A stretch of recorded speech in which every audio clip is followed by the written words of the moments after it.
अलीपुर गांव में 3 भाई रहते थे जिन्हें दुनिया में सबसे ज्यादा अक्लमंद होने का घमंड था, मगर हकीकत में वे गांव के सबसे बड़े बेवकूफ समझे जाते थे। उनके नाम राशिद, माजिद और वाहिद थे और वे अपनी नादानी में इस कदर मशहूर थे कि बच्चे भी उनका मजाक बनाने से बाज नहीं आते थे। लोग उनकी हिमाकतों के किस्से चाय खानों पर सुनाते, बुजुर्ग उनकी नासमझी पर अफसोस करते और औरतें उनके फैसलों पर हैरत का इजहार करती। मगर ये तीनों भाई अपनी दुनिया में मग्न थे। उन्हें इस बात की कतई परवाह न थी कि लोग उन्हें क्या समझते हैं। वे खुद को सबसे ज्यादा चालाक और मामले को समझने वाले समझते थे और उनका ईमान था कि गांव वाले सिर्फ जलन की आग में जल रहे हैं, वरना उनके जैसे जहीन लोग दुनिया में कम ही होते हैं। राशिद सबसे बड़ा था और हमेशा खुद को अक्लमंद समझता था, मगर उसकी अकल सिर्फ बातों तक सीमित थी। माजिद दरमियानी भाई था जो हर मामले में सबसे ज्यादा बेवकूफी दिखाता था और हमेशा सबसे पहले नुकसान उठाता था, जबकि वाहिद सबसे छोटा था जो अपने भाइयों के कहने में आकर वह सब कुछ कर बैठता जो बाद में उनके लिए मुसीबत का बायस बनता। इन तीनों भाइयों की बेवकूफियों की फहरिस्त इतनी लंबी थी कि अगर कोई इसे लिखने बैठता तो शायद कई किताबें बन जाती। वाहिद ने एक तजवीज दी, अगर हम किसी बड़े कारोबार में हिस्सा डालें तो अमीर हो सकते हैं।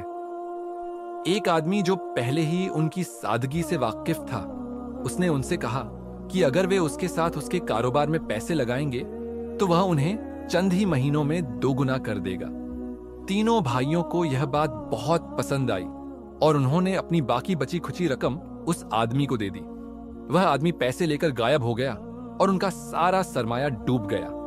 वे घर में बैठकर अपनी किस्मत को कोसते रहते और हर शख्स के सामने अपनी मजलूमियत का रोना रोने लगते, मगर गांव वाले उन पर हंसते और कहते, जो बार बार एक ही सुराग से डसा जाए वही सबसे बड़ा बेवकूफ होता है। उनकी मां भी उनकी हरकतों से आजिज आ चुकी थी और कहती, तुम लोगों को कोई अकल क्यों नहीं आती? कब तक अपनी नादानियों से नुकसान उठाते रहोगे? मगर वे हमेशा यही कहते, हमारी किस्मत ही खराब है। ये तीनों भाई बार बार बेवकूफ बनते रहते और हर बार नुकसान उठाते रहते, मगर उन्होंने कभी भी अपनी बेवकूफी का एतराफ नहीं किया था। वे अपनी गलतियों को समझने के बजाय हमेशा नई नादानियां करने में लगे रहते और यही उनकी जिंदगी का सबसे बड़ा अलमिया था। गांव की मटियाली पगडंडियों पर धूप अपने जोबन पर थी। दरख्तों की छांव भी झुलसा देने वाली गर्मी को रोकने में नाकाम नजर आ रही थी। गांव के लोग अपने घरों में दुब के बैठे थे, मगर राशिद, माजिद और वाहिद हसब ए मामूल अपनी किसी नादानी में मसरूफ थे। इन तीनों भाइयों को अपनी जहानत पर बड़ा घमंड था। हालांकि पूरा गांव उनकी बेवकूफियों के किस्से सुनकर हंसता था, मगर वे अपनी नासमझी को कभी तस्लीम नहीं करते थे, बल्कि उल्टा लोगों को ही कोसते कि दुनिया उनके खिलाफ साजिशें कर रही है। एक दिन गांव में एक चालाक शख्स आया जो लोगों को मुख्तलिफ तरीकों से वरघलाने में माहिर था। उसका लिबास साफ सुथरा था, बातचीत में बड़ी चालाकी थी और सबसे बढ़कर उसके अल्फाज में ऐसा जादू था कि सुनने वाले पल भर में उस पर यकीन कर लेते। वह गांव के सबसे बड़े चौराहे पर खड़ा होकर लोगों को अपनी चिकनी चुपड़ी बातों से लुभाने लगा। वह कह रहा था कि जमीन की कीमतें गिरने वाली हैं और जो लोग अभी अपनी जमीनें बेचेंगे वे मुस्तकबिल में अमीर हो सकते हैं। यह सुनकर गांव के लोग तो चौकन्ने हो गए, मगर तीनों भाइयों के कान खड़े हो गए। उन्हें लगा कि यह उनके अमीर बनने का सुनहरी मौका है, जिसमें वे अपनी जमीन बेचकर पैसा वसूल करेंगे और आगे चलकर जब जमीनों के भाव गिरेंगे तो वे फिर से आधी रकम से जमीन खरीद लेंगे। जो आधे पैसे भी बच जाएंगे और जमीन भी वापस मिल जाएगी। वे तीनों उस शख्स के पास जा पहुंचे और उससे पूछा कि अगर वे अपनी जमीन बेचें तो क्या उन्हें कोई खास फायदा होगा।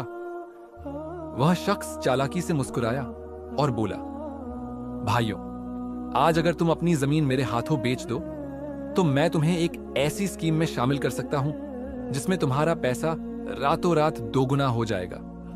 तुम अमीर हो जाओगे, लोग तुम्हारी मिसालें देंगे और तुम्हारा शुमार भी गांव के रईसों में होने लगेगा। यह सुनकर तीनों भाइयों की आंखों में चमक आ गई। उन्हें लगा कि वाकई किस्मत उन पर मेहरबान होने वाली है। राशिद बोला, हमारी जमीन बहुत कीमती है, हमें इसके बदले कितने पैसे मिलेंगे? वह शख्स बोला, मैं तुम्हें फौरन नकद रकम दे सकता हूं जो तुम्हारी जमीन की असल कीमत से भी ज्यादा होगी। बस शर्त यह है कि तुम आज ही फैसला कर लो। तीनों भाई खुशी से फूले न समाये और बिना किसी तहकीक के जमीन बेचने पर राजी हो गए। जब गांव के बुजुर्गों को यह मालूम हुआ कि ये तीनों भाई अपनी जमीन बेच रहे हैं, तो उन्होंने फौरन उन्हें रोकने की कोशिश की। एक बुजुर्ग ने समझाया, बेटा, जमीन मत बेचो, यह तुम्हारी जिंदगी का सबसे कीमती संपत्ति है। तुम अगर जमीन खो दोगे तो तुम्हारे पास कुछ नहीं बचेगा। यह व्यक्ति तुम्हें धोखा दे रहा है, इसकी बातों में मत आओ। मगर तीनों भाई अपनी जिद के पक्के थे। उन्होंने बुजुर्ग की बात को मजाक में उड़ा दिया और बोले, हम जानते हैं कि हम क्या कर रहे हैं। गांव के लोग हमारी तरक्की से जलते हैं, इसीलिए हमें रोक रहे हैं। और यूं उन्होंने अपनी जमीन का सौदा कर दिया। कुछ दिनों तक वे खुश रहे क्योंकि उनके हाथ में नकद रकम थी। वे बाजार से नए कपड़े खरीद कर लाए, तरह तरह के खाने खाने लगे और अपने दोस्तों में नोट बांटकर अपनी अमीरी का प्रदर्शन करने लगे। मगर यह खुशी ज्यादा देर तक बरकरार न रही। जल्द ही उन्हें मालूम हुआ कि जिस व्यक्ति को उन्होंने जमीन बेची थी, उसने वही जमीन दोगुनी कीमत में किसी और को बेच दी है। उन्हें यह जानकर गहरा झटका लगा कि उनकी जमीन की असली कीमत वह नहीं थी जो उन्हें मिली थी, बल्कि वह तो उससे कहीं अधिक थी। जब उन्हें यह सच्चाई मालूम हुई तो उनके पैरों तले जमीन खिसक गई। रशीद ने गौस्से से अपने भाइयों को देखा और बोला, यह सब तुम्हारी वजह से हुआ। अगर तुम मुझे रोकते तो शायद हम इतनी बड़ी बेवकूफी न करते। मजीद ने जवाब दिया, यह मेरी नहीं, तुम्हारी बेवकूफी थी। तुम्हें हमेशा लगता है कि तुम सबसे ज्यादा अक्लमंद हो, मगर हकीकत में तुम सबसे बड़े बेवकूफ हो। वहीद ने भी गुस्से में कहा, अब बहस करने का कोई फायदा नहीं, हम सब ने मिलकर यह गलती की है, मगर अब करें क्या? उन्होंने उस व्यक्ति को ढूंढने की कोशिश की जिसने उन्हें धोखा दिया था, मगर वह तो कब का गांव छोड़कर जा चुका था। उन्हें अपनी गलती का एहसास हुआ, मगर तब तक बहुत देर हो चुकी थी। अब उनके पास न जमीन रही थी, न ही वह रकम जो उन्हें मिली थी, क्योंकि वह तो अपनी ऐशो आराम में खर्च हो चुकी थी। वे गहरी मायूसी के आलम में थे, मगर अपनी बेवकूफी का एतराफ करने के बजाय अपनी किस्मत को कोसने लगे। वे कहते, हमारी किस्मत ही खराब थी, इसीलिए हम नुकसान उठा बैठे। गांव के लोग उनके पास आते, उन्हें तसल्ली देते, मगर साथ ही उन पर हंसते भी थे। एक बुजुर्ग ने तंजिया कहा, बेटा, अगर अक्ल ना हो तो किस्मत भी किसी काम की नहीं होती। ये तीनों भाई सर झुकाए वहां से चले गए, मगर उनकी फितरत में सबकत सीखना नहीं था। बजाय इसके कि वे अपनी बेवकूफी का एतराफ करते और आइंदा मोहतात रहने का फैसला करते, उन्होंने एक और अहमकाना मंसूबा बनाने का सोचा। रशीद ने कहा, हमें किसी और तरीके से पैसा कमाना होगा। हम इतने भी बेवकूफ नहीं कि एक बार की नाकामी से पीछे हट जाए। और यूं ये तीनों भाई एक और नादानी की तरफ बढ़ने लगे, जिसमें उन्हें एक बार फिर नुकसान उठाना था। मगर वे तो वही कहावत सच कर दिखाने वाले थे कि नादान वही जो एक ही सुराख से बार बार डसा जाए। गांव की सुनसान गलियों में जब सूरज की आखिरी किरणें मिट्टी के झर्रों पर सुनहरी रोशनी बिखेर रही थीं, तब तीनों भाई रशीद, मजीद और वहीद अपनी पुरानी गलतियों को भुलाकर एक नई उम्मीद के साथ बैठे थे। उन्हें अब भी यकीन था कि किस्मत ने उनके साथ धोखा किया है, और अगर उन्हें एक मौका था और मिल जाए तो वे अपनी तकदीर बदल सकते हैं।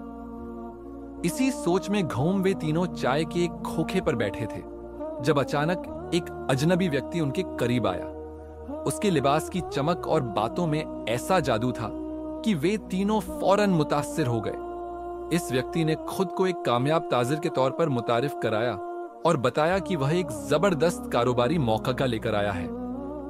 अगर तुम लोग मेरे साथ सरमाया लगाओ तो चंद महीनों में तुम्हारा पैसा दुगना हो जाएगा, उसने पुरएतमाद लहजे में कहा।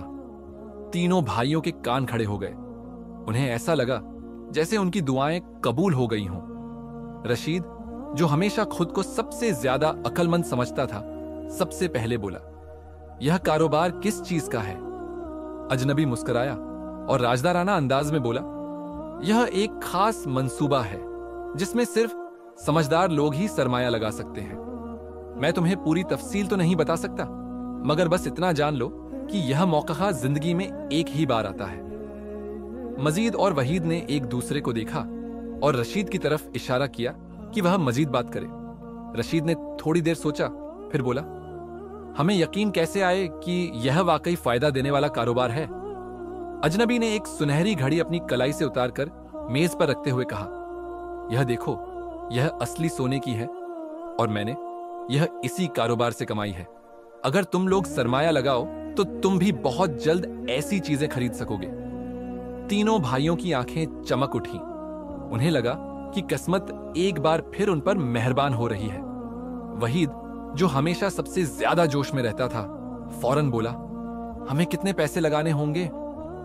अजनबी ने गौर से उनका जायजा लिया, फिर बोला, कम से कम 10 लाख, मगर अगर तुम ज्यादा लगाओगे तो ज्यादा कमाओगे। तीनों भाई एक लम्हे के लिए खामोश हो गए। वे पहले ही अपनी जमीन गंवा चुके थे, मगर जो थोड़े बहुत पैसे बचे थे, उन्हें लगा कि यह उनकी आखिरी उम्मीद हो सकती है। रशीद ने गहरी सांस ली और बोला, हम तैयार हैं। अजनबी मुस्कुराया और बोला, जबरदस्त, मगर याद रखो, यह मौका किसी और को मत देना, क्योंकि अगर ज्यादा लोग शामिल हो गए तो मुनाफा कम हो जाएगा। तीनों भाइयों ने सर हिला दिया और तय हुआ कि अगले दिन वे अपनी जमा पूंजी इस व्यक्ति के हवाले कर देंगे। अगली सुबह वे अजनबी के दिए हुए पते पर पहुंचे। वह जगह एक सुनसान मकान था, जहां एक बड़ी मेज पर कई और लोग भी बैठे थे। अजनबी ने सबको खुशामद कहा और एक कागज उनके सामने रखा जिस पर कुछ शरायत लिखी थी। यह एक मुआहिदा है जो तुम्हें ज्यादा मुनाफा देने की जमानत देता है, बस इस पर दस्तखत कर दो। तीनों भाइयों ने बिना पढ़े दस्तखत कर दिए और अपनी सारी रकम उसके हवाले कर दी। अब वे पूरी तरह से खाली हाथ थे। जब गांव वापस लौटे तो लोगों ने उनका मजाक उड़ाया, तुम लोग फिर बेवकूफ बन गए। एक बुजुर्ग ने अफसोस से कहा, बार बार धोखा खाने के बाद भी तुम्हारी अक्ल नहीं आई? तीनों भाई शर्मिंदा होकर सिर झुकाए खड़े रहे, मगर अंदर ही अंदर वे अब भी खुद को बेगुनाह समझ रहे थे। हमारी किस्मत ही खराब है, रशीद ने मायूसी से कहा, मगर हकीकत यह थी कि वे अपनी गलतियों से सीखने को तैयार नहीं थे। उन्होंने खुद ही अपना नुकसान किया था, मगर उसे किस्मत का खेल समझ रहे थे। वे अब भी इसी उम्मीद में थे कि शायद कोई और मौका आएगा जो उन्हें अमीर बना देगा, मगर उनकी नादानियों का सफर अभी खत्म नहीं हुआ था। जिंदगी में कुछ फैसले कत्ती जोश या बेवकूफी की बुनियाद पर किए जाते हैं और बाद में इंसान को उन पर पछतावे के सिवा कुछ नहीं मिलता। तीनों भाई, जो पहले ही कई बार आर्थिक नुकसान उठा चुके थे, इस बार एक और बड़ी गलती करने जा रहे थे। वे अपने बचपन के दोस्त की बातों में आ गए, जिसने उन्हें यह मशविरा दिया कि अगर वे एक ही दिन में शादी कर लें तो उनका घर एक साथ बस जाएगा और खर्च भी कम आएगा। यह सोचकर उन्होंने जल्दबाजी में ऐसी लड़कियों से निकाह कर लिया जिनके बारे में उन्होंने कोई तहकीकात नहीं की थी। शादी के शुरुआती दिनों में सब कुछ ठीक लगा, मगर जल्द ही हकीकत का पर्दा चाक हो गया। नई नवेली दुल्हनों ने धीरे धीरे अपने शौहरों पर काबू पाना शुरू कर दिया। पहले तो उन्होंने मोहब्बत और नरमी से अपने शौहरों के दिल जीतने की कोशिश की, मगर जैसे जैसे वक्त गुजरता गया उनकी असलियत सामने आती गई। उन्होंने मुख्तलिफ बहानों से अपने शौहरों को माली लिहाज से कमजोर करना शुरू कर दिया। कभी अपनी जरूरतों का बहाना बनाकर पैसे निकलवा लेती, कभी किसी रिश्तेदार की मजबूरी का कहकर, तो कभी जेवरात और कीमती कपड़ों की जिद करके। तीनों भाइयों को यह एहसास होने लगा था कि उनकी बीवियां सिर्फ पैसों की लालची हैं, मगर वे कुछ कर नहीं सकते थे, क्योंकि वे अपने रिश्ते को कायम रखने के लिए हर मुमकिन कोशिश करना चाहते थे। यह शादीशुदा जिंदगी जल्द ही एक आजमाइश में बदल गई। उनकी बीवियां न सिर्फ पैसे बटोरने में माहिर थीं, बल्कि उन्हें जज्बाती तौर पर भी कमजोर कर रही थी। अगर कोई भाई अपनी बीवी की मांगों पर एतराज करता तो वह रोने लगती, बीमार होने का नाटक करती या फिर घर छोड़ने की धमकी देती। इन सब बातों ने भाइयों को जहनी तौर पर बहुत परेशान कर दिया। एक दिन जब तीनों भाई आपस में बैठे तो उन्होंने अपनी मुश्किलें एक दूसरे से शेयर की। तब उन्हें अंदाजा हुआ कि सबके हालात एक जैसे हैं। वे सब अपनी बीवियों के हाथों मजबूर हो चुके थे। उनकी बीवियां न सिर्फ उनकी कमाई पर काबिज हो चुकी थीं, बल्कि उन्होंने उन्हें उनके वालिदैन और बाकी खानदान से भी दूर कर दिया था। पहले जो भाई हर वक्त साथ बैठकर हंसते, बातें करते और कारोबार के मंसूबे बनाते थे, अब वे अपनी अपनी शादीशुदा जिंदगी में ऐसे उलझ चुके थे कि उन्हें एक दूसरे से बात करने का मौका भी कम ही मिलता था। उनकी बीवियां हर वक्त उन पर शक करती, उन्हें कंट्रोल करती और उन्हें एहसास दिलाती कि वे एक नाकाम शौहर हैं जो अपनी बीवियों की ख्वाहिशें पूरी नहीं कर सकते। मामला तब और बिगड़ गया जब एक दिन तीनों भाइयों को मालूम हुआ कि उनकी बीवियां उनके पैसे लेकर अपने मायके वालों को देती हैं और उनके साथ रहने के लिए तैयार नहीं। एक रात जब तीनों भाई अपनी अपनी परेशानियों में उलझे हुए थे, तब अचानक उनके घरों में तूफान आ गया। उनकी बीवियां जो कई दिनों से जिद कर रही थीं कि उन्हें और पैसे चाहिए, आखिरकार वे घर छोड़कर चली गईं। जाते वक्त उन्होंने हर कीमती चीज अपने साथ ले ली, यहां तक कि जो थोड़े बहुत पैसे बचे थे वे भी साथ ले गईं। तीनों भाई खाली हाथ बैठे अपनी किस्मत को कोस रहे थे। उन्हें एहसास हो चुका था कि उन्होंने एक बहुत बड़ी गलती कर दी थी। वे जो सोच रहे थे कि एक साथ 3 बहनों से शादी करने से खुशियां दोगुनी हो जाएंगी, दरअसल वे अपनी बर्बादी को खुद ही दावत दे चुके थे। अब उनके पास न पैसे बचे थे, न इज्जत और न ही घर में वह सुकून जो उन्हें पहले हासिल था। उन्हें समझ आ चुकी थी कि उन्होंने बहुत बड़ी बेवकूफी की है, मगर अब पछताने के सिवा कोई रास्ता नहीं था। गरीबी का आलम था जब तीनों भाइयों को अपनी जिंदगी की सबसे बड़ी हकीकत का पता चला। जब रात का अंधेरा छाया और उनके पास खाने के लिए चंद लुकमे भी नहीं बचे थे, तो वे दर दर फिरने लगे। गांव के कच्चे रास्तों पर कदम रखते हुए रशीद, मजीद और वहीद की नजरें एक दूसरे से मिलती, जैसे वे अपने गम को एक दूसरे के साथ बांटना चाहते हों, मगर कोई लफ्ज उनके लबों तक नहीं पहुंच रहा था। उनके पेट में मरोड़ उठ रहा था और दिल में कचोट हो रही थी। वे जिन्हें कभी दौलत और कामयाबी का यकीन था, आज वे दुनिया की सबसे बड़ी तल्ख हकीकत का सामना कर रहे थे। गरीबी जो न सिर्फ जिस्म बल्कि रूह को भी हिलाकर रख देती है। यह वह लम्हा था जब इन तीनों भाइयों को अपनी गलतियों का एहसास हुआ। पहली बार उन्हें यह समझ में आया कि जो कुछ भी उनके साथ हुआ वह महज किस्मत का खेल नहीं था, बल्कि यह उनकी अपनी बेवकूफियों का नतीजा था। उन्होंने तय किया कि अब वे मेहनत करेंगे और अपने आप को बदलेंगे। उन्हें अब यह यकीन हो गया था कि सिर्फ मेहनत और ईमानदारी के जरिए ही वे अपनी जिंदगी की हालत बदल सकते हैं। वे समझ चुके थे कि जो कुछ भी हासिल करना है वह सिर्फ मेहनत से हासिल किया जा सकता है। उन्होंने इस फैसले के साथ गांव से बाहर निकलने का इरादा किया। राशिद ने कहा, हमें कुछ सीखना होगा, कुछ ऐसा जो हमें जिंदगी में आगे बढ़ने की ताकत दे। माजिद ने कहा, हाँ, हमें इस गांव से बाहर जाकर कुछ नया सीखना चाहिए। वहीद ने कहा, मैं इन सब बातों से थक चुका हूं, हमें कुछ ना कुछ नया करना होगा। ये तीनों भाई गांव छोड़ने की तैयारी करने लगे। उन्होंने अपने हाथ में जो कुछ था उसका उपयोग करने का फैसला किया। यह फैसला उनके लिए एक नया आरंभ था।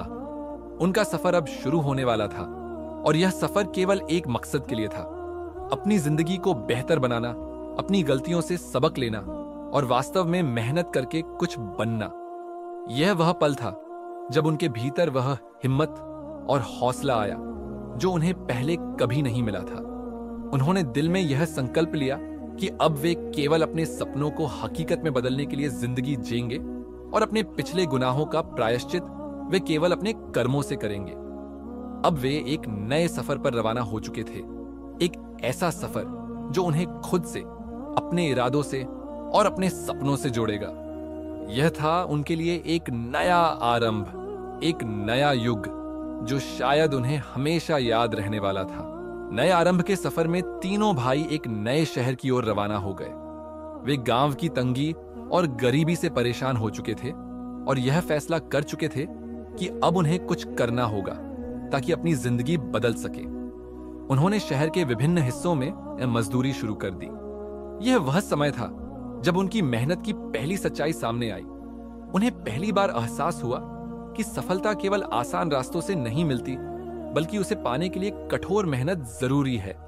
शहर में आकर उन्हें एक नई दुनिया का पता चला, जहां काम करने के लिए शारीरिक और मानसिक ताकत दोनों की जरूरत होती थी।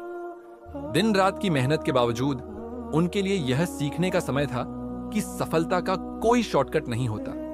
महीनों की मेहनत के बाद तीनों भाइयों ने धीरे धीरे थोड़े बहुत पैसे बचाने में सफलता प्राप्त की। शुरुआत में ये पैसे बहुत कम थे, लेकिन ये उनके लिए एक नई उम्मीद की किरण थे। इन पैसों के साथ उनके दिल में एक नया संकल्प जाग उठा था। वे जान चुके थे कि मेहनत का कोई विकल्प नहीं, और ये छोटे छोटे पैसे उनके लिए न केवल एक आर्थिक राहत थे, बल्कि एक नई जिंदगी की शुरुआत का प्रतीक बन गए। उनकी मेहनत का फल मिलना शुरू हुआ और उनका आत्मविश्वास लौट आया। वे हर दिन थोड़ा और मेहनत करते और अपने सपनों को हकीकत में बदलने के लिए एक कदम और आगे बढ़ते। शहर की कठोर जिंदगी ने उन्हें एक नई सच्चाई का बोध दिया था कि सफलता के लिए अगर कठोर मेहनत की जाए तो वह कभी व्यर्थ नहीं जाती। उनकी जिंदगी में पहली बार ऐसा महसूस होने लगा था कि वे अब वास्तव में कुछ कर रहे हैं और वे अपने लिए एक बेहतर भविष्य बना सकते हैं। कुछ महीनों के बाद उनके भीतर इतना आत्मविश्वास आ चुका था कि उन्होंने वापस अपने गांव जाने का फैसला किया। उनका मकसद केवल अपनी जिंदगी को बेहतर बनाना नहीं था, बल्कि अपने गांव वालों को भी यह दिखाना था कि वे अब बदल चुके हैं। गांव लौटकर उन्होंने एक छोटा सा व्यवसाय शुरू करने का फैसला किया। यह फैसला उनके लिए एक नए चुनौती की शुरुआत थी, मगर अब वे पहले से ज्यादा अनुभवी और समझदार हो चुके थे। वे जानते थे कि अगर उन्हें सफल होना है तो उन्हें बुद्धिमानी से काम लेना होगा। गांव लौटने के बाद तीनों भाइयों ने गहराई से सोच विचार करके अपने व्यवसाय की नींव रखी। अब वे पहले की तरह बिना सोचे समझे कोई कदम नहीं उठाते थे। हर फैसले के पीछे एक योजना और सोच थी। वे जानते थे कि केवल मेहनत नहीं, बल्कि सही फैसले भी सफलता के रास्ते में महत्वपूर्ण होते हैं। कुछ महीनों के भीतर उनका व्यवसाय सफल होने लगा। लोगों ने देखा कि जो कभी अपने पैसे के लिए तरसते थे, आज व्यापार में कदम जमा चुके हैं। यह उनकी मेहनत का नतीजा था, जो उन्होंने न केवल खुद पर बल्कि अपने व्यवसाय में भी लगाया था। गांव वाले उनकी सफलता पर हैरान थे। इन तीनों भाइयों के बदलने की कहानियां गांव के हर कोने में फैल गईं। लोग यह जानना चाहते थे कि आखिर उनमें ऐसा क्या बदल गया कि वे एक बार फिर से सफल हो गए। उनकी कहानी ने न केवल गांव वालों को प्रेरित किया, बल्कि उन्हें यह भी सिखाया कि जिंदगी में कभी भी हार नहीं माननी चाहिए। इंसान को अपनी गलतियों से सीखकर आगे बढ़ना चाहिए। अब इन तीनों भाइयों के भीतर वह आत्मविश्वास था जिसे उन्होंने कभी खो दिया था। हर फैसला लेते समय वे सावधानी से काम लेते थे और एक दूसरे को भी समझाते थे कि जिंदगी में हमेशा मेहनत, बुद्धि और अनुसंधान से काम लेना चाहिए। उन्होंने सीखा था कि सफलता किसी भी शॉर्टकट से नहीं आती, बल्कि इसके लिए निरंतर मेहनत और सूझबूझ की जरूरत होती है। वे अब अपनी सफलता की कहानियां दूसरों को सुनाते और उन्हें भी सिखाते कि मेहनत और सच्चाई के रास्ते पर चलना हमेशा बेहतर होता है। यह था उनका सबक जो उन्होंने खुद से सीखा और अब दूसरों को बताने की कोशिश करते थे। आर्थिक स्थिरता के बाद इन तीनों भाइयों की जिंदगी में एक सुकून और खुशहाली आ चुकी थी। वे अब न केवल अपनी कमाई से खुश थे, बल्कि उनकी मेहनत का फल भी उन्हें मिल रहा था। वे अपने जीवन के नए चरण में प्रसन्न और संतुष्ट थे, और इस खुशी का असली कारण उन्हें अपने संकल्प और मेहनत में दिख रहा था। उन्होंने जो कठिनाइयां झेली थीं, वे अब केवल यादें बनकर रह गई थीं, और वे हर दिन अपनी सफलता को एक नए जोश और उत्साह के साथ जीते थे। उनकी जिंदगी में संतुलन और शांति थी, और वे जानते थे कि इस शांति को पाने के लिए कितनी मेहनत की थी। कभी कभी जब वे आपस में बैठकर बातें करते तो हंसी मजाक में अपनी पुरानी बेवकूफियों को याद करते। वे कहते कि एक समय था जब वे बिना सोचे समझे फैसले लेते थे और उनकी जिंदगी इतनी अशांत और अस्थिर थी। वे एक दूसरे से मजाक में कहते कि कितनी अजीब बात थी, हम इतनी आसानी से धोखा खा गए, और आज हमें इस बात का पूरी तरह एहसास होता है कि कैसे हमने अपनी गलतियों से सीखा। लेकिन इस हंसी मजाक में एक कड़वी सच्चाई छिपी होती थी कि उन्होंने कितनी मुश्किलों का सामना किया था ताकि इस मुकाम तक पहुंच सके। वे अपनी पिछली गलतियों को मजाकिया अंदाज में याद करते, मगर ये यादें उनके अंदर एक नया संकल्प और शक्ति बन चुकी थी। अब जब वे गांव लौट आए थे और अपनी आर्थिक स्थिति को बेहतर बना चुके थे, तो उनके मन में आया कि वे गांव के लिए कुछ करें। उन्होंने तय किया कि वे गांव में एक छोटा सा स्कूल या कोई समाज सेवी काम शुरू करें ताकि वहां के बच्चों को शिक्षा मिल सके और गांव के लोगों को किसी न किसी रूप में लाभ हो। उनका उद्देश्य केवल पैसा कमाना नहीं था, बल्कि उन्होंने अपनी सफलता का लाभ दूसरों तक पहुंचाने का संकल्प लिया था। वे जानते थे कि यदि गांव के लोग भी आगे बढ़ेंगे तो उनकी सफलता का असली मकसद पूरा होगा। गांव के लोगों को यह देखकर खुशी हुई कि इन तीनों भाइयों ने सफलता हासिल करने के बाद वापस आकर गांव की भलाई के लिए कदम उठाया। उन्होंने न केवल व्यापार के रूप में सफलता पाई, बल्कि अब वे गांव के बच्चों के लिए एक शिक्षण संस्थान खोलने जा रहे थे ताकि आने वाली पीढ़ियां बेहतर शिक्षा प्राप्त कर सके। गांव के लोग अब इन तीनों भाइयों को सम्मान की दृष्टि से देखने लगे थे। वे उनकी मेहनत, संकल्प और संघर्ष की कहानियां सुनकर हैरान थे कि ये तीनों भाई, जो कभी गांव के निर्धन और नासमझ समझे जाते थे, आज सफल व्यापारी बन चुके हैं। उनका चरित्र अब गांव के लिए एक मिसाल बन चुका था। लोग उनकी कहानियों को अपने बच्चों को सुनाते ताकि वे भी मेहनत और ईमानदारी के रास्ते पर चले। उनकी जिंदगी का यह नया मोड़ दूसरों के लिए एक प्रेरणा बन चुका था, और लोग उन्हें न केवल उनके सफल व्यापार के लिए बल्कि उनकी नैतिकता और मेहनत के लिए भी सम्मान देते थे। कहानी का अंत इस सीख के साथ होता है कि बुद्धि और मेहनत के बिना जीवन में सफलता संभव नहीं। इन तीनों भाइयों की जिंदगी ने साबित कर दिया कि यदि इंसान अपने फैसलों में समझदारी से काम ले और मेहनत करे तो कोई भी कठिनाई उसकी राह में बाधा नहीं बन सकती। उनकी कहानी एक सबक थी जो हर किसी के लिए था कि जीवन में सफल होने के लिए केवल पैसा नहीं, बल्कि सही सोच, दिल की लगन और मेहनत जरूरी है। यह वह सीख थी जो उन्होंने अपने अनुभवों से सीखी थी, और अब वे चाहते थे कि यह शिक्षा गांव के हर व्यक्ति तक पहुंचे ताकि हर कोई अपने जीवन में सफलता प्राप्त कर सके।